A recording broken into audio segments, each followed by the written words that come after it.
예, 퇴임 후 잊혀진 사람으로 돌아가고 싶다고 말했던 문재인 전 대통령. 그런데 어찌된 일인지 퇴임 후 여러 이슈마다 심상치 않게 뉴스에 등장하고 있습니다. 먼저 문 전 대통령의 과거 발언부터 듣고 오시겠습니다. 그냥 대통령으로 끝나고 싶습니다. 무슨 현실 정치하고 계속 연관을 가진다든지 그런 걸 일치하고 싶지 않습니다. 대통령 끝나고 나면 그냥 잊혀진 사람으로 그렇게 돌아가고 싶고요. 퇴임하면 제가 이제 잊혀진 삶을 살고 싶다 그렇게 말씀을 드렸는데 현실 정치에 관여하지 않고 특별히 주목끄는 그런 삶을 살고 싶지 않다 그런 뜻입니다. 그냥 평범한 시민, 평범한 국민으로서 그냥 보통 사람처럼 살 겁니다. 네. 자, 첫 번째 질문 이민찬 부대변인한테 드릴게요. 문재인 전 대통령이 SNS에 요즘에 심상치 않게 글을 많이 올리고 있습니다. 자, 올해 우리 경제 1% 성장률에 그치면서 일본에 뒤질 것으로 보인다. 1% 성장률은 이게 위기 시기, 그러니까 IMF 때를 제외하고는 사상 최초로 가장 낮은 성장률이다. 일본보다 경제 성장률이 뒤지는 것도 이건 처음인데 충격적이다. 이렇게 SNS 글을 올렸어요. 자, 이번 팩트 체크부터 해볼까요? 일단 우리 올해 경제 성장률 1% 성장률은 맞는 거죠? 여러 금융기관들이 그렇게 예측을 하고 있는 건 사실이긴 합니다. 그래서 이 경제 분야는 윤석열 정부에서도 뼈아픈 대목이고 여러 대외 경제 여건이 악화되는 상황이지만 어떻게든 조금 민생 경제를 좀 더 나게 하기 위해서 다각적으로 노력을 하고 있고 윤석열 대통령도 또 해외 영업사원 1호 영업사원을 기치로 걸고 국내외에서 여러 경제를 살리기 위한 작업을 하고 있다는 말씀을 우선 드리겠습니다. 다만 문재인 전 대통령의 저 발언은 많이 아쉽다는 말씀 드립니다.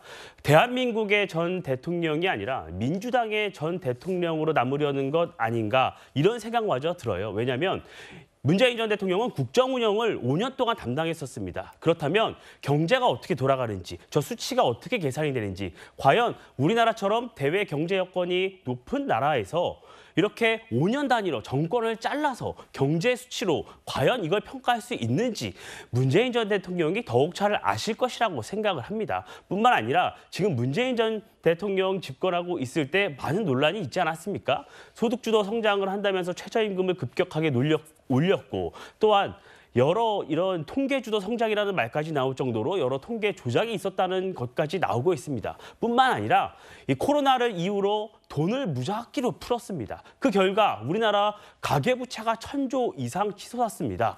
그러면서 금리 인상까지 실기를 했습니다. 그 저금리를 장기적 끌어가면서 부동산 가격 폭등으로 이어졌죠. 그게 결국 문재인 정부를 5년 만에 정권에서 내려오게 하는 기폭제가 된 겁니다. 왜 이런 것들은 전혀 설명하지 않고 딱 한 부분만 떼어내서 어떻게 문재인 정부는 성공했다는 말씀을 하시는지 그거는 전 정권 대통령으로서 하실 말씀이 아니다. 이런 말씀 드리겠습니다. 예, 저희가 그 IMF와 기획재정부가 만든 자료를 준비를 해봤는데 한국이 파란색입니다. 자. 10월 현재 1.4, 올해 이제 전망치가 연말 되면 1.4% 정도 성장에 그칠 것이다. 보면 노란색의 미국이 2.1, 그다음에 빨간색의 일본이 2%, 유로존은 우리의 반밖에 안 되는 0.7% 성장에 그칠 걸로 예상이 됐습니다. 그만큼 미국과 일본 경제는 좀 살아나고 있는 분위기인 반면에 한국과 유로존은 굉장히 좀 위기를 겪고 있다는 그런 반증일 텐데, 자, 서정욱 변호사, 지금 이민찬 부대변인이 얘기했던 것처럼 이 수치는 이렇게 나오기 때문에 문재인 전 대통령이 얘기한 게 맞습니다. 그런데 이런 경제 성장률이 지금 이제 윤석열 정부 1년 6개월 동안 이렇게 추락하고 있다. 일본보다 못하냐. 이렇게 얘기를 들어서 한 것은 무슨 의도가 있다고 보십니까? 지금 이제 그 전직 대통령이 우리 그 세 분인가 있죠. 유일하게 SNS를 하시는 분이 문재인 대통령이에요. 근데 잊혀지겠다는 분이 유일하게 SNS를 합니까? 두 번째, SNS를 하면요. 항상 좀 처절한 반성문이나 이런 걸 좀 올려야지. 자화자찬 아니면 거기 상대 진영을 비판하는 이런 글들을 올리고 있습니다. 이게 저는 문제고요. 저게 통계 저 자료회 중에 중국이 빠져 있잖아요. 예. 지금 이게 결국 문재인 대통령 때 완전히 안미 경중, 안보는 미국, 경제는 중국, 지나치게 중국에 의존하다 보니 지금 이게 중국 경제가 추락하고 있지 않습니까? 올해 5%대, 내년에는 이게 4% 심지어 3%까지 예상하는 데가 있습니다. 그러다 보니까 이게 우리가 중국의 영향도 약간 받게 되고요. 그리고 이게 무엇보다 경제를 망쳐놓은 게 문재인 정권 아닙니까? 아니 소득주도 성장이 전 세계 어느 교과서에 있습니까? 소득을 올려주고 경제가 성장하면 노벨 경제학상 10개는 받을 겁니다. 말도 안 되는 이론을 하고 그리고 이 탈원전 해가지고 우리 세계 최강의 경쟁력 있는 이걸 이게 완전히 탈원전 통해서 생태계 망가지고 지금 한전이 적자가 얼마입니까? 이렇다면 문재인 대통령은 이게 반성문을 써야지 지금 이게 비판할 때가 아니에요. 윤석열 정권이 작년에 5월 달에 출범했어요. 올해 1월 달부터면 6개월 만입니다. 6개월 만에 경제가 확 나빠집니까? 잠재 성장률이 확 떨어집니까? 저는 이게 말도 안 되는 비판하고 있다 봅니다. 예, 문재인 전 대통령은 요즘에 과거 같이 일했던 분들의 책이 나오면 그 책을 소개하는 듯하면서 거기에 관련된 내용들을 통해서 현 정부의 실정을 비판하는 데 쓰고 있는데요. 뭐 이런 등등의 얘기를 했습니다. 아직도 냉전적 사고에서 헤어나지 못한 사람이 많다. 그다음에 경제학 전문가에만 맡기면 신자유주의에 휘둘린다. 뭐 이런 등등의 여러 가지 얘기들을 하면서 윤석열 정부의 외교와 경제 정책에 대해서 비판을 하고 있는데, 자, 과거에 문재인 전 대통령은 이런 얘기도 했었습니다. 언제 그런 날이 있었나 싶을 정도로 파탄난 지금의 남북 관계를 생각하면 안타깝고 착잡하기 짝이 없습니다. 안보는 보수 정부가 잘한다. 경제는 보수 정부가 낫다. 이런 조작된 신화에서 이제는 벗어날 때가 되었다는 것을 마지막으로 강조하고 싶습니다. 예, 자, 김영준 의원님. 네.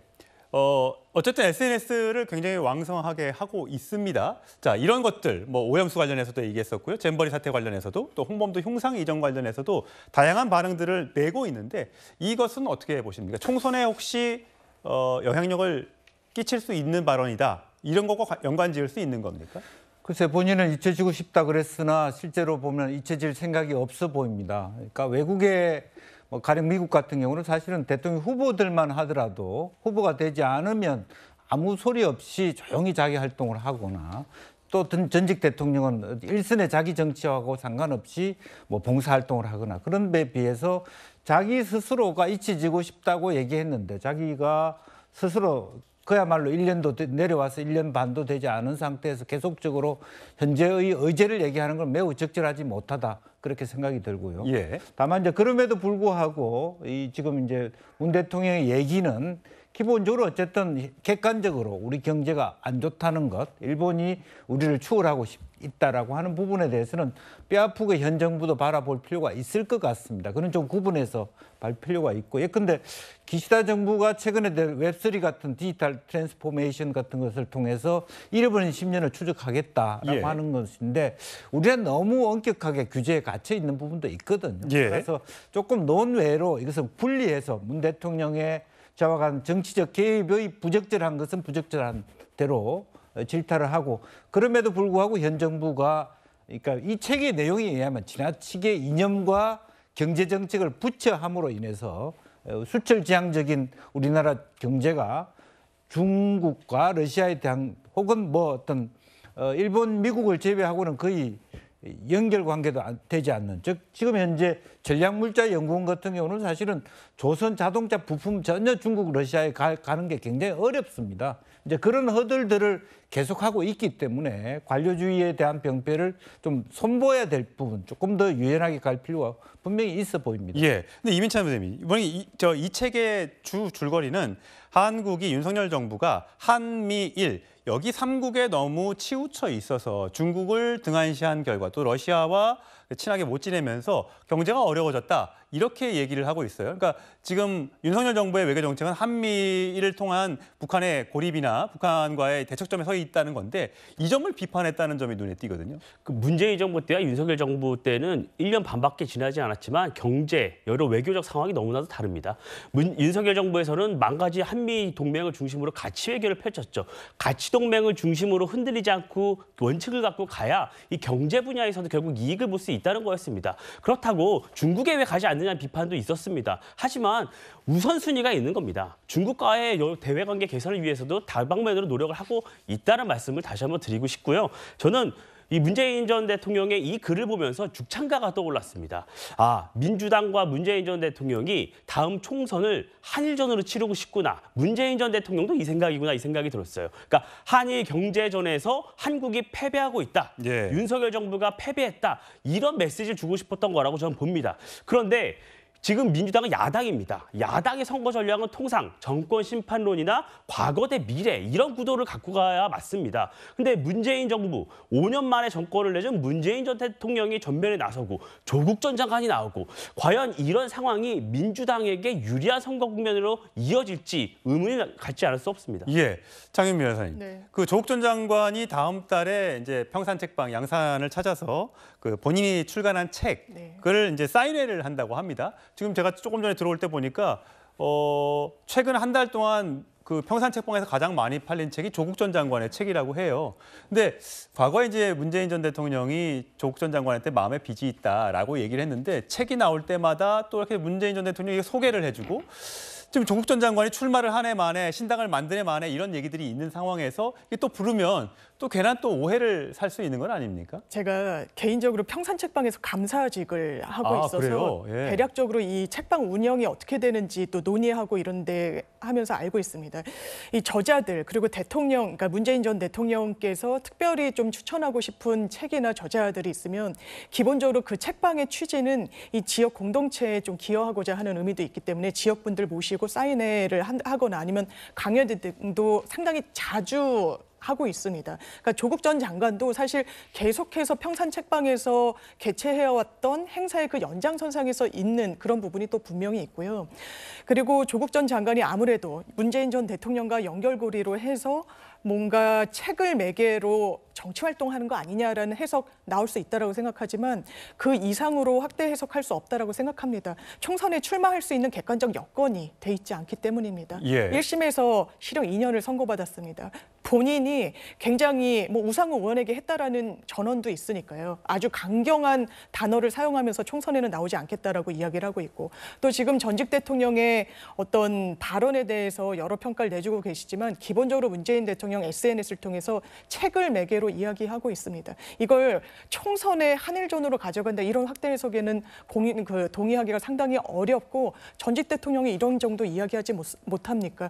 지금 이 정부가 경제 정책 제대로 이끌고나 있습니까? 일본보다 뒤처진 건 말 그대로 객관적으로 IMF 이후에 최초입니다. 이런 부분에 대한 실정을 국민들께 알리고 지금 한국은행장도 경제 불황이라고 이야기하고 있는데 거기에 대한 반성은 없고 보관은 없고 물가를 잡는다는 것도 배추 풀고 무 풀겠다는 건데 아니 어떤 전략을 제대로 세우고 있는지 국민들께 설명해야 되는 거 아니겠습니까? 예.